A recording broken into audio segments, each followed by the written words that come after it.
Hello, hi guys! Magandang hapon sa inyo lahat. This is Gino Rodriguez pa sa channel, a faith healer o Zamatarder. So ngayong hapon, tatagyan natin ang sabihin sa iyo ng ating mga gabay. So this is weekly gabay for the month of March 15 hanggang March 21 for the sign of Capricorn. So Capri, welcome to my channel. Ano kayong messages, advices ng spirit guides ang ating masasaga for today's video? Kanin makayang energy o kaganapan sa buhay ng mga Capricorn ng ating mahagilap. So guys, this reading is a general reading lamang, hindi lahat makaka-resonate. Kunin lamang po makaka-relate sa inyo and comment down below kung kaninong energy ang ating nasagap. And of course, don't forget to like and subscribe my channel and hit the notification bell for more videos updated. Kasi maraming salamat po sa mga walang sawang pagsuporta sa aking channel, lalo na yung hindi nag-skip ng ads na way pagpalay kayo na just make a pan, siksik-liglig na gumapo na biyayang manabalik sa inyo. So guys, let's see kung anong gustong sabihin at mahagilap sa inyong mga baraha. Angel Spirit Messages, give me an information. Ano kaya gusto sabihin sa iyo ng ating Angel Spirit for the sign of Capricorn?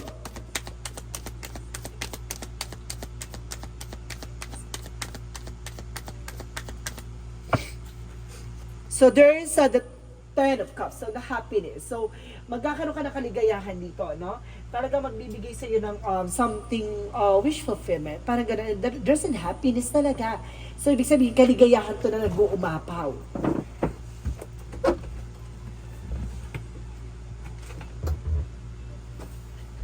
And of course, let's see what is additional messages for Angel Spirit guides.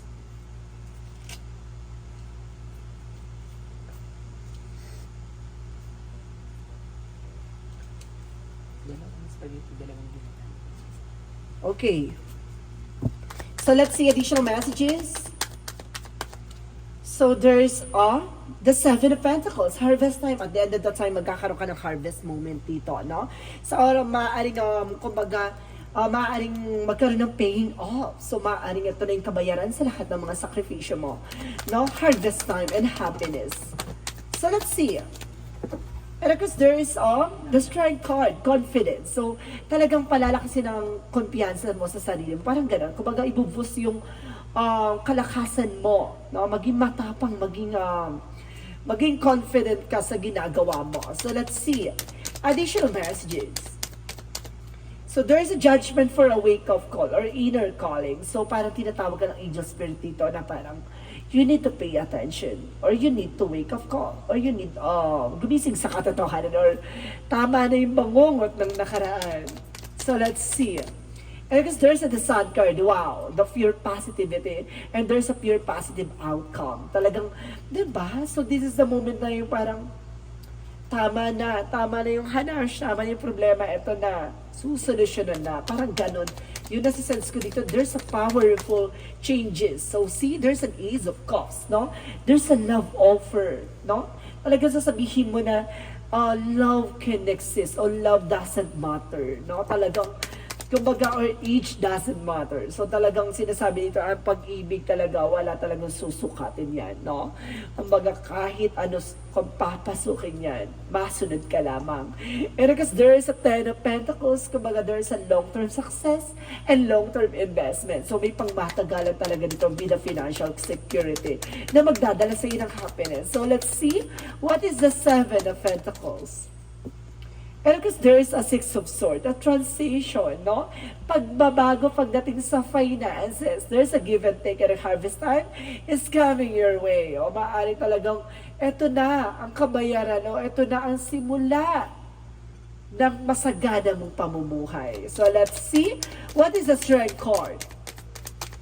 The Strength card represents the Empress card, a revert, a new beginning. No, magkakaroon ka ng bagong negosyo, or either panibagong negosyo, or bagong buhay, no? Na babaguhin ang kinagisnan. So the judgment is the Lover. So this is the wake of call, parang ginigising ka sa katotohanan na kailangan mo ng mag-let go. No? Kailangan mo na dumating sa punto na i-welcome mo ang bagong pag-ibig na darating sa buhay mo, no? Kumbaga, tama na yung hanash, tama na yung drama, no? So, there is a devil energy for the sun card. Matutuklasan mo na at malalaman mo na kung ano yung nagsisilbing balakid, kung bakit walang improvement or development sa eksena mo, no? Matutuklasan mo na kung ano yung nagsisilbing blockages or nagsisilbing harang o hadlang. No? So let's see what is the Ace of Cups. So there's the Moon card. For revelation, reveal. Mari-reveal mo na pagdating sa love life. No? Kumbaga, maganda yung eksena or system mo pagdating sa finances. Pero pagdating sa love life, durug na durug ka. Bakit? Kasi may nakatagong lihim na ginawa sa'yo na kahit kailan hindi ka magiging maligaya na pagdating sa pag-ibig. Ay, ang sakit. So let's see what is the Ten of Cups. And of course, the Ten of Pentacles. So there's the Three of Cups. Celebration at the end of the time. Mag-celebrate ka pagdating sa finances. So let's see.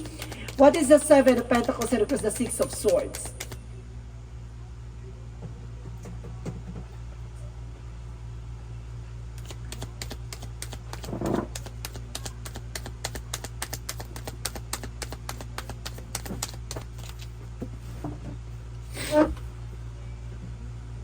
So there is a Five of Pentacles. So there is a financial crisis or a financial problema. No? Parang may problema about sa finances. Parang ganon.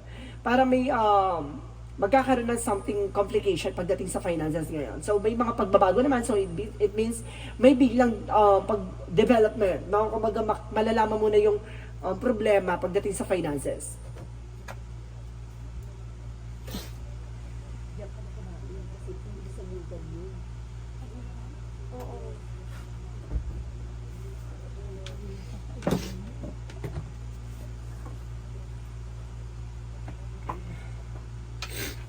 Let's see what is the Temperance and the Lovers.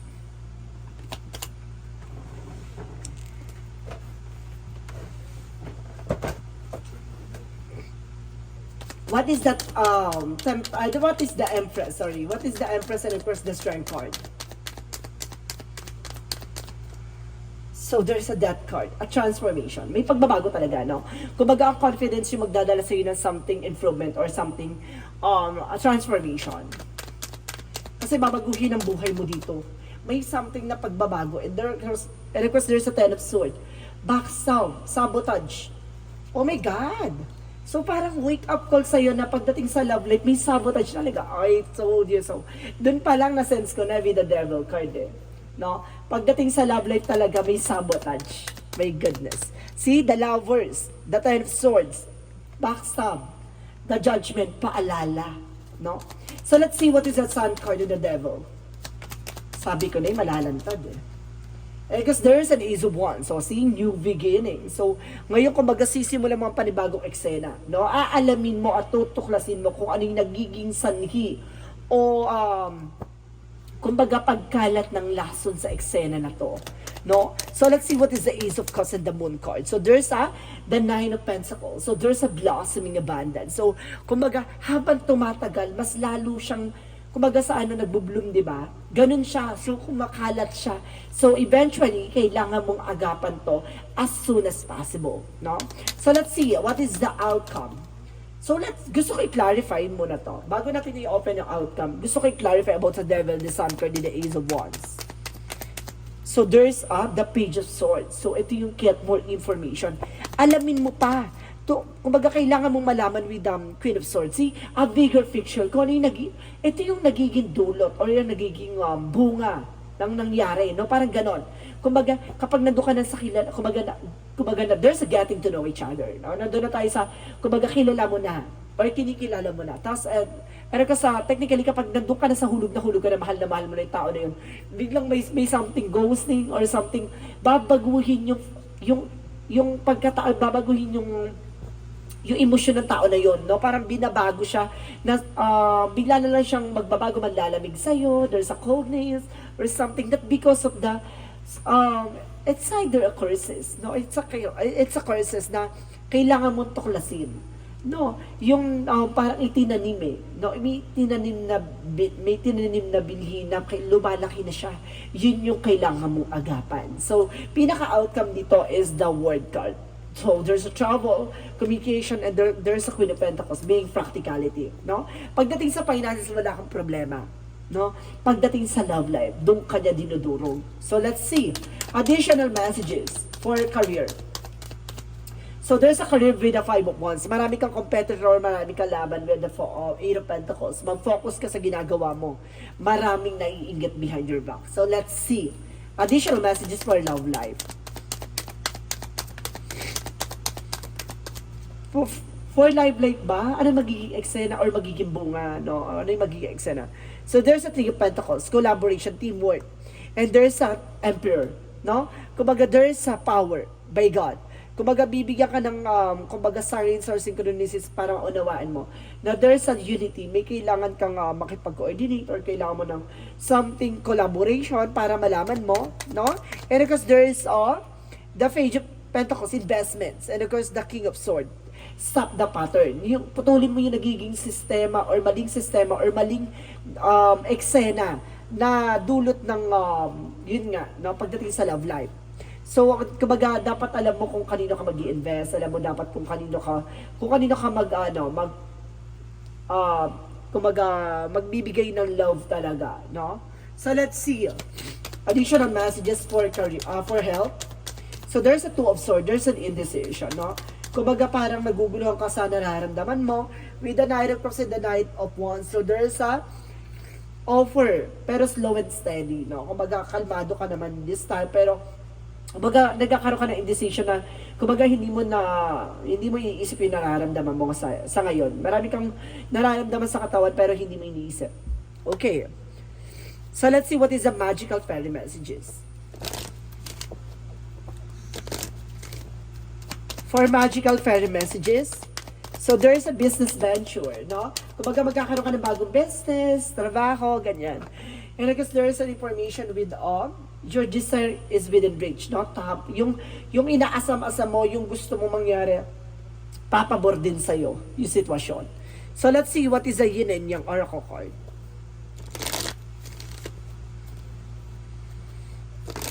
For yin and yang oracle card, represent toxicity. So, something no? There is ito yung sinasabi ko, stop the pattern. May pattern may gumawa ng eksena na nagbigay sa'yo ng negativity. It's a toxic behavior or toxic energy or toxic people. And there's a detachment. I told you, there's a coldness. May coldness talaga na nangyari, no? Kumbaga may panlalamig. Ito yung ginawa sa'yo, no? Para humiwalay sa'yo yung pag-ibig or something. And there's a spy watching, looking at you. So see, ni-spy niya. Kumukuha ng impormasyon, ito yung kailangan mong baguhin, no? Yung nagiging maling sistema or maling eksena sa'yo. So, let's see what is the chakra messages. So, there's a vanity. Kumbaga may mga luho or bisyo dito na iwasan mo. Walang kabuluhang bagay. Alisin mo yung mga hindi mo dapat inuuna. And there's a soulmate. There's a soulmate connection. Additional messages. And of course, there is a gossip. So, see, maraming marites, maraming chismosa, no? Maraming inggitera. So, let's see what is that. Archangel Michael messages. So there's, oh my God, you're on the right path. Nasa tamang direksyon ka. No? Kumbaga, binibigyan ka na ng kumbaga, kaalaman or idea. No? Para magkaroon ka ng something information sa'yo na kailangan. Oh, see? There's an energy healing work. So, kailangan talaga na magpagamot. Na magpagamot kasi lumalaki siya. Nagiging, kumbaga, malaki nagiging epekto sa'yo nito. No? So, let's see, additional messages. So, there is the children. So, some of you guys may kinalaman yung mga anak mo, ganon. Kumbaga, pati yung mga anak mo na apektuhan. And there's a builder, no? Kumbaga, malakas ka no? Pagdating doon, nanghihina ka. Pagdating sa love life. So, let's see what is the Monsology.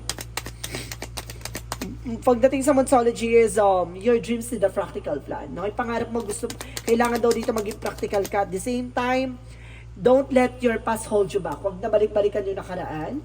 And of course, the energy is gaining momentum. Etong eksena na to ay hindi mo makakalimutan. Tatatak to sa'yo. Maniwala ka. So, let's see what is the angel's answer. So, communicate clearly. So, kailangan mo makipag-communicate ng maayos. And there's some opportunity. Kumbaga, maraming opportunity na papasok sa'yo. And of course, ask from help from others. So, kailangan mo ng tulong na ibang tao.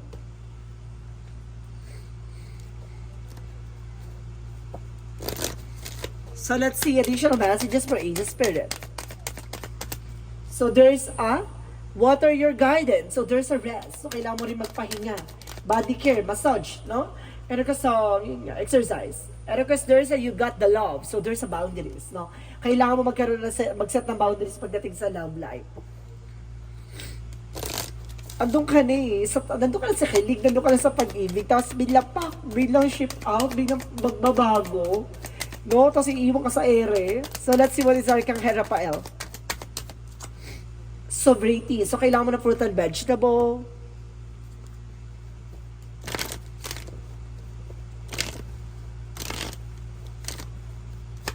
What is the energy? So, there's a door to the value. Wow, salapi. Wow. May malaking pera involved sa'yo dito. Talagang mabilis sa'yo ang kasaganahan.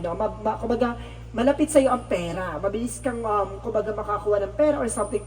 Mabilis ang pera sa'yo or swerte. Pero pagdating sa love life, doon ka talaga minamalas. And there's a first chakra Arcangel Gabriel. You see, there's an intuition. Binibigyan ka ng intuition dito na ating Arcangel Gabriel para maunawaan mo yung nangyayari behind your back. And there's a journey. Talagang kasama siya sa buhay mo. No, talagang tatahakin mo yan. There's a mission talaga. So let's see what is additional messages. Angel Spirit. So there's a grip, no? It's an opportunity to learn, no? Kung lahat na nangyayari sa buhay mo, kumbaga kailangan mo matutunan yung mga bagay na yun. And there's an adversity for challenges. No, kumbaga talagang pagsubok yan na kailangan mo matutunan. And there's a service. So some of you public servant or there's a service for other people. So maaaring marami kang tinutulungan tao. And there's a transformation. There's a magic. So see, there's a magic involved. And there's a transformation. And there's a third eye, clairvoyance. No, binibigyan ka talaga ng malinaw na kaisipan at malinaw na mata na dapat mong makita. So there's a manifest implanting. So tinanim siya or ginawa siya para mangyari yung mga bagay na dapat mangyari. So tingnan natin pagdating sa Romance Angels. Romance Angels pagdating sa relasyon, calling in your soulmate. So, maaaring tinatawag na yung soulmate mo dito. At one more card, please. And this could be the one. Maaaring siya na. No?